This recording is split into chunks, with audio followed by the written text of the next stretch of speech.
नमस्कार good morning आपण माने देखुचंती जॉन ओडिया टीवी यूट्यूब चैनल। आज ये वीडियो लक्षाधिक ईपीएस 95 पेंशन स्मोकिंग बहुत गुरुत्वपूर्ण कारण प्रश्न सीधा सड़क 2026 रे ईपीएस 95 पेंशन बढ़िबो कि 1000 पेंशन 7500 होबो कि सरकार और ईपीएफओ रो नुआ मत कोन जदि आपण ईपीएस 95 पेंशन भोगी किंबा आपणको परिवार रे केही पेंशन ऊपर निर्भर करूचंती तेबे एही वीडियो शेष पर्यंत देखंतु। ईपीएस 95 अर्थात एम्प्लॉय पेंशन स्कीम 1995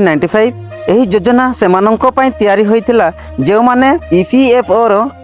वर्ष अवदान दैछंती फैक्ट्री कंपनी प्राइवेट सेक्टर रे काम करूछंती देशर अर्थनीति को मजबूत करिछंती किंतु आज सत्यता कोन नूतन पेंशन मात्र 1000 प्रति मास आजिर महंगाई रे यह कोन अत्यंत जरूरी 1000 पेंशन रो कौन जीवन चलवा संभव हम औषध खर्च घर भड़ा विद्युत राशन चिकित्सा और वृद्धावस्थार आवश्यकता 1000 सब संभव हम कि आज महंगाई आकाश छुई किंतु ईपीएस 95 पेंशन तले ही रही से कारण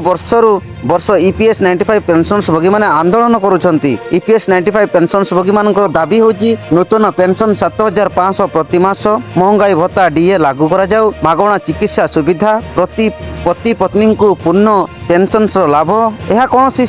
भिक्षा नुहे यह वर्ष अधिकार सरकार कहवा कथा पेंशन बढ़िले आर्थिक भार बढ़िबो योजनार स्थायित्व जरूरी किंतु प्रश्न उठुची वृद्धा मानक जीवन ठारू बड़ भार कौन ईपीएफओ रो उत्तर होची प्रस्ताव विचाराधीन मामला सरकार पाखरे अर्थात सिद्धांत एपर्यंत टाड़ा जाउची। लगातार आंदोलन कोर्ट केस राजनैतिक चाप निर्वाचन परिवेश